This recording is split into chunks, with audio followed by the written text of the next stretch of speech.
A lot of people slept on the Wii U when it was new. Despite it being Nintendo's first HD console, the system was too gimmicky for hardcore gamers, and the name caused confusion among casual buyers still content playing Wii bowling.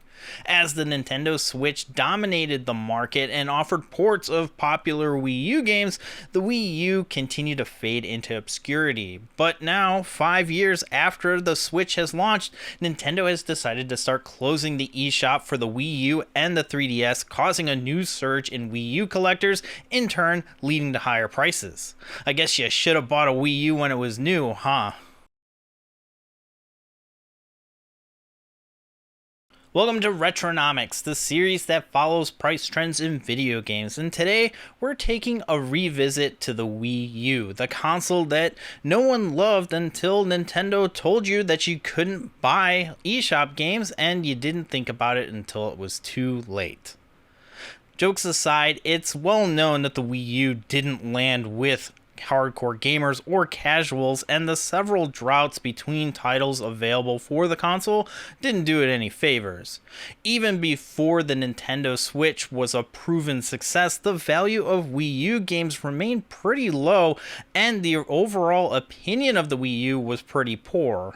Now that the Switch is 5 years old and the Wii U is 10 years old, we're starting to see game prices starting to creep up, with a handful of outliers jumping crazy high in value in just the past couple of months.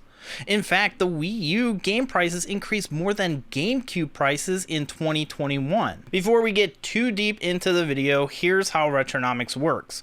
All of the games that I cover are released in North America, and they are complete in-box prices. I get all of my data from PriceCharting.com, and I also take a look at eBay sold listings to determine if the prices will go up, down, or stay the same.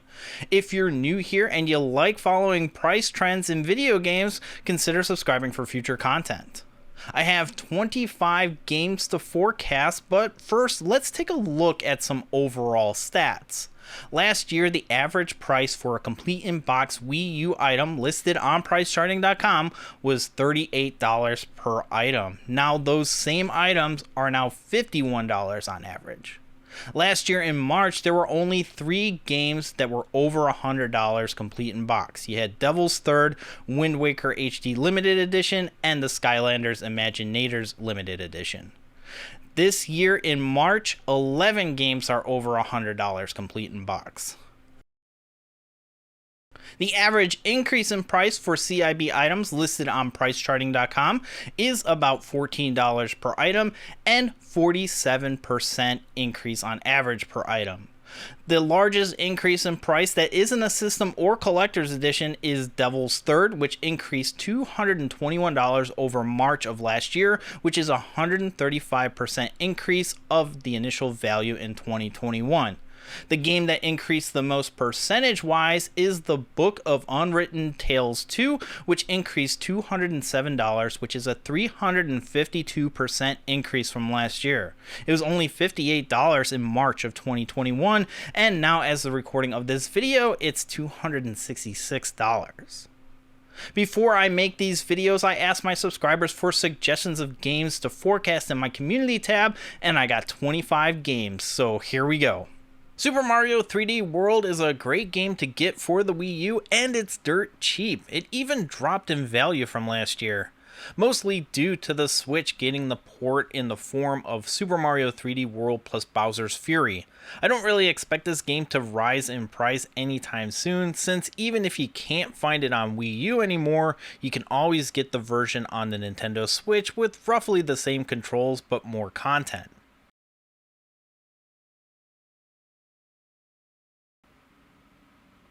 NES Remix Pack has increased in value ever since the eShop was announced that it was going to be shutting down, and this is a really interesting game that I'm really puzzled as to why it hasn't been continued on the Nintendo Switch. The challenges that it offers is really unique, and it's a lot of fun. I would probably keep an eye out for this one and buy it now rather than later.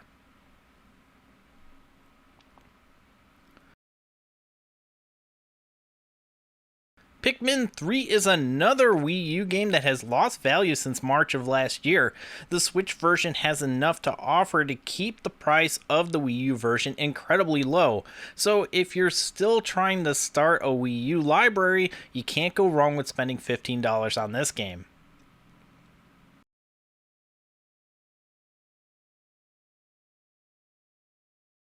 Devil's Third is an interesting title for the Wii U and will probably go down as the rarest of the system.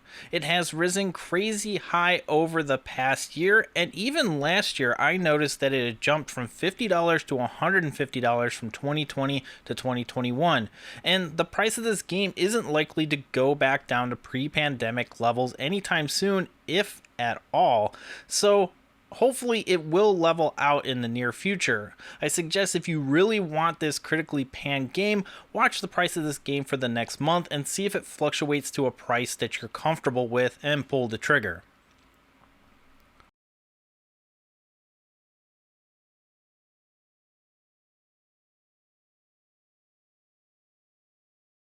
Next up is Bayonetta 2, and just like in the last video, this is the version that contains the disc for both the first and second game. There is a cheaper version with just number 2, but the double pack is very reasonable, especially since both games perform really well. The Switch version is available, but only with the sequel on the cart. The first game is download only, at least in the United States. This will remain steady, and if you're looking for some great games on the Wii U, this is a really good one to add to your collection.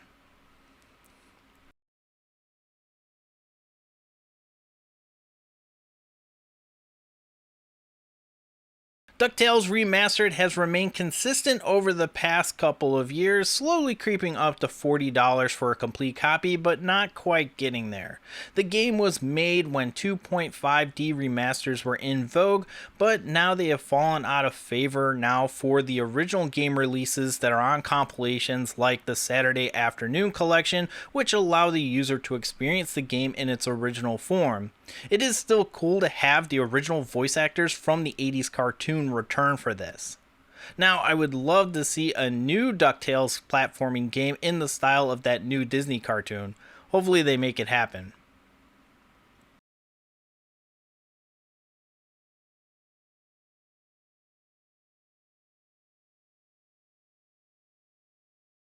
Next up is Xenoblade Chronicles X, and this game is starting to get really desirable, but not quite out of reach price-wise. The recent announcement of Xenoblade Chronicles 3 has prompted another spike in price for this game, which remains a Wii U exclusive.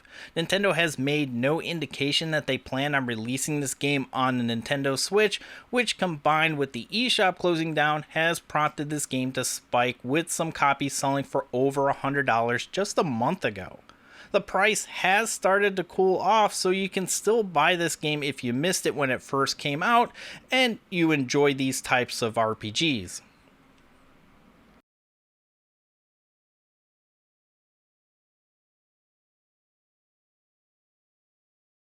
Next up on our list is Twilight Princess HD.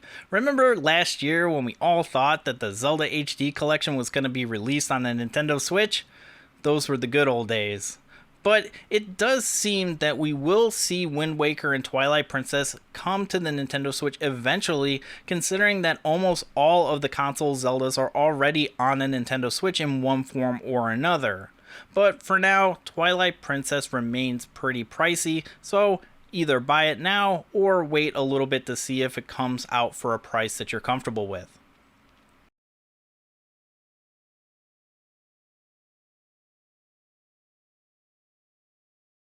Nintendo Land is another cheap game that shows off what the Wii U is capable of, so it's not necessarily desirable among people currently buying games for the Wii U. So expect to pick this game up for cheap or find it in a bundle of Wii U games if you're going that route.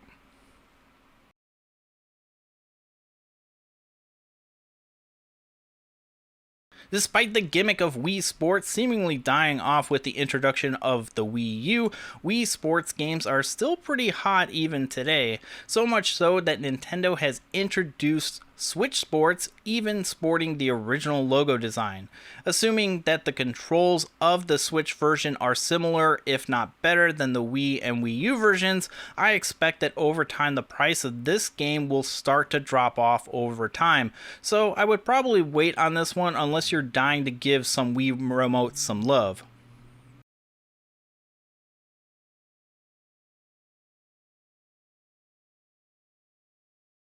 Hello Kitty Cruisers has pretty much tanked in value, with some copies selling for less than $30 recently. People assume that this would be the rarest of the Wii U titles, and while it might still be fairly uncommon, it's available on the Nintendo Switch, so the desire to have a weird obscure game only available on a low-selling console is now lower than what it used to be. If you're interested in a complete set, I'd snag this copy now, because down the line the price of this game can increase after everybody gets priced out of the truly rare games.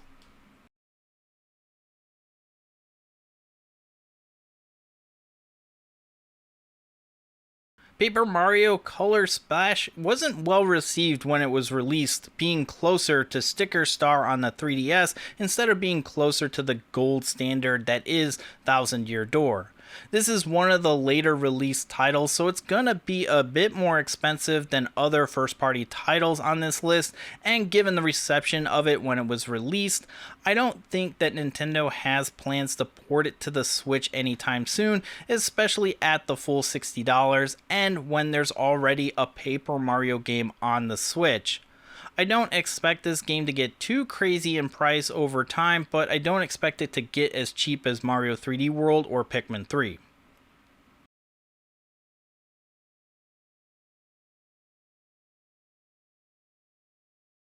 Axiom Verge was a limited run exclusive, and limited run games have been difficult to track down for a reasonable price lately after they've sold out.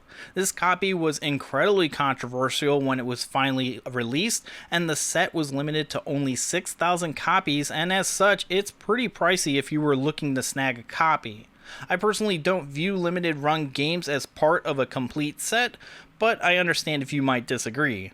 Anyway, it would probably be a good idea to snag a copy now, but you'll probably end up finding more new copies than open, since that's how people who collect limited run games operate. Personally, I wouldn't buy it new just to open it, especially at the price that it's currently going for. Tank Tank Tank is another game that was rumored to be fairly uncommon, but I used to see this game all the time at GameStop included in their 4 for $20 deal back in the day. Because of that rare factor, it has been steadily rising in price as of late, and it is still exclusive to the Wii U.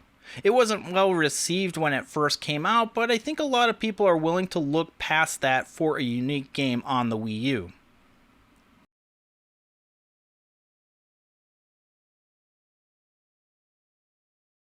Rodeo the Sky Soldier is another seemingly rare game that wasn't wildly available at launch. This is a unique game because some versions came with a Wii version, which is odd because the Wii U is backwards compatible with the Wii games. This game is bouncing between $20 and $30, so I'd pick it up now if you're looking for an inexpensive game to play while you hunt down the heavy hitters.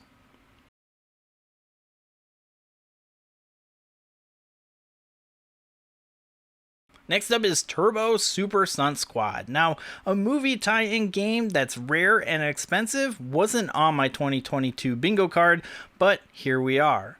Turbo Super Stunt Squad has remained relatively steady since June of last year, so I don't think that the price is going to rise too much over time. I mean, it's a game from a movie that flopped at the box office, and it's on the Xbox 360 and PlayStation 3 for significantly less.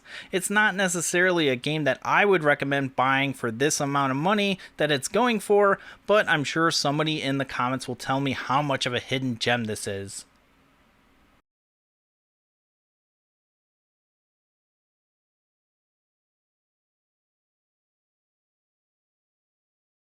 The Amazing Spider-Man is another movie tie-in game for a movie that didn't perform as well as expected.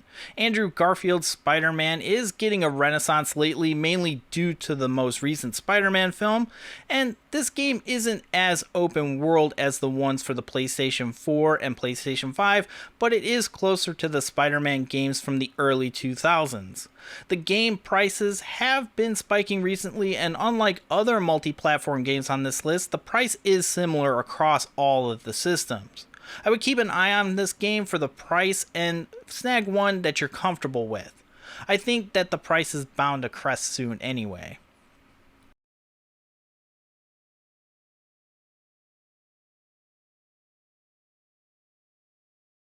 Deus Ex Human Resolution is not rare, but it's still a great showcase of what the Wii U could have been if it had decent third-party support. At $40 with the definitive edition type content, it makes this a decent deal, although this game isn't exclusive to the Wii U. It really depends on how you want to collect. If you're into playing only Wii U, it's a great pickup, but there are cheaper alternatives if you're just interested in playing the game.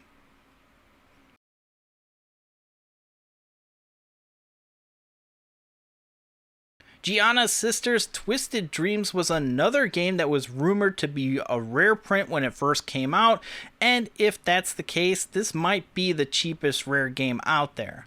I know I fell for the hype and paid $20 retail price for it at Walmart, but now it's just barely worth anything at all.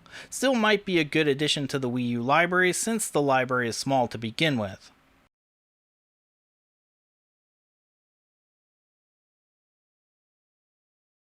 Mario and Sonic at the 2016 Rio Olympic Games is an oddity. It's a sports game, but it's pretty pricey, and there are conflicting stories as to why this is so expensive. One being that Nintendo discontinued it early after the Olympic Games were over, or because people just weren't interested in Mario and Sonic Olympic Games anymore. Either way, the game isn't the best of the series, but it still demands a high price tag. It's almost like people want this to be rare and are keeping the price high. The game did spike in December of 2016, and up at that time, Nintendo had a reputation of discontinuing games without notice. Personally, I think that this game is for the collectors only, and there are better games for the Wii U to spend your money on, especially since this game hasn't had wild spikes in the past 2 years. Kirby and the Rainbow Curse has remained relatively inexpensive for years until recently with the looming arrival of the new Kirby game for the Nintendo Switch. The game is unlikely to be ported to the Switch given the gameplay features, which require a stylus to draw a path for Kirby, but I could be wrong someday. Regardless, this is a game that is likely to drop in the next few months, as one of the bigger gripes of Kirby games is that they're a little too simple for most people. Just keep an eye out and snag it at a good price in the next couple of months after it comes down.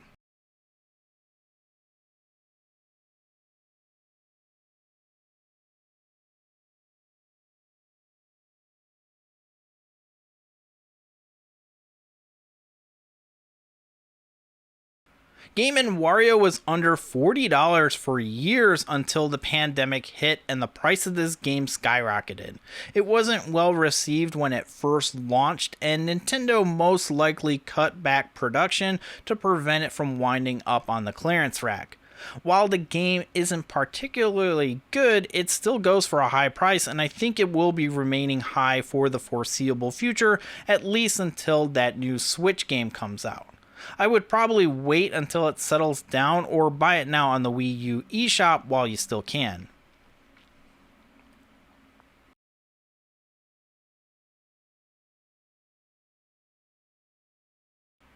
Next up is SteamWorld Collection, and I don't usually include compilations on this series, but I'll make an exception for this one since it's relatively expensive.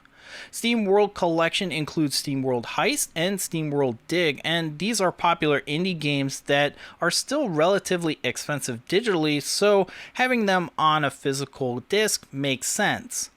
It did come out physically on the Nintendo Switch, but only through super rare games, which is now more than the Wii U version. You can still get this physically on the PlayStation 4 for significantly less, but Nintendo has always gone for a premium price anyway. This game is on the rise currently, but I have a feeling that it will settle back down in the next few months, and that's when I would pick it up.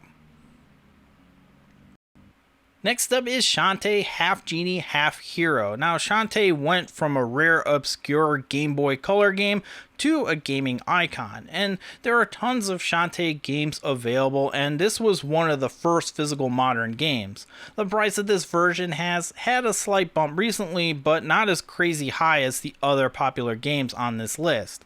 If you're into Shantae and you somehow haven't picked this one up, you could probably watch for a price that you're comfortable with and not feel like the bottom is going to drop out anytime soon.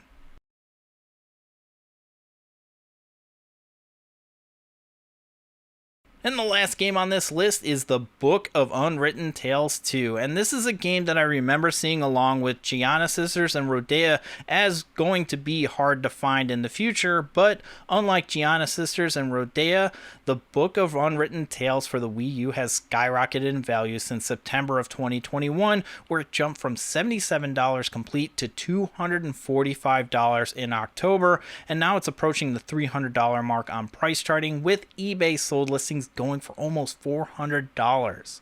Expect this and Devil's Third to be the grails of the Wii U going forward. If you want this physically and don't want to pay the crazy price, it is available on the Nintendo Switch for $15 and the Xbox and PlayStation 4 for $10. It'll be interesting to see if, because of the availability on other platforms, if the price remains this high or if it will drop off after the number of collectors complete their full Wii U sets.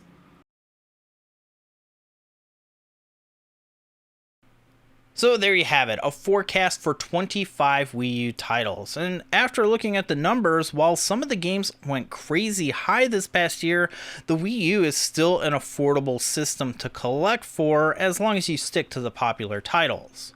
One thing that I wanted to mention about physical titles from the Wii U is the phenomenon known as disc rot. Now, a lot of people get defensive when this is mentioned, but it's not like the discs are going to fade by sitting in the case, but some discs do have imperfections from the factory that can lead to further damage when you take them out of the case and put them into your Wii U. The best way to avoid this issue is to rip your discs that you own to your PC and then play them off of a hard drive. Of course, you will need to jailbreak your Wii U in order to take advantage of these backups, but we've reached a point in the Wii U's life where it's incredibly easy to jailbreak without the risk of bricking your Wii U in the process. Last year when I made a video on the Wii U, I had mentioned that the console itself would eventually become hard to find, especially when people look to replace their broken Wii U pads, which is required for the Wii U to run. If you were still on the fence about buying a Wii U, even after watching my video last year, I suggest doing it now because the price of a working Wii U console with a gamepad has increased about $100 over the past year, and that's just for a loose console. Complete and box versions are even higher.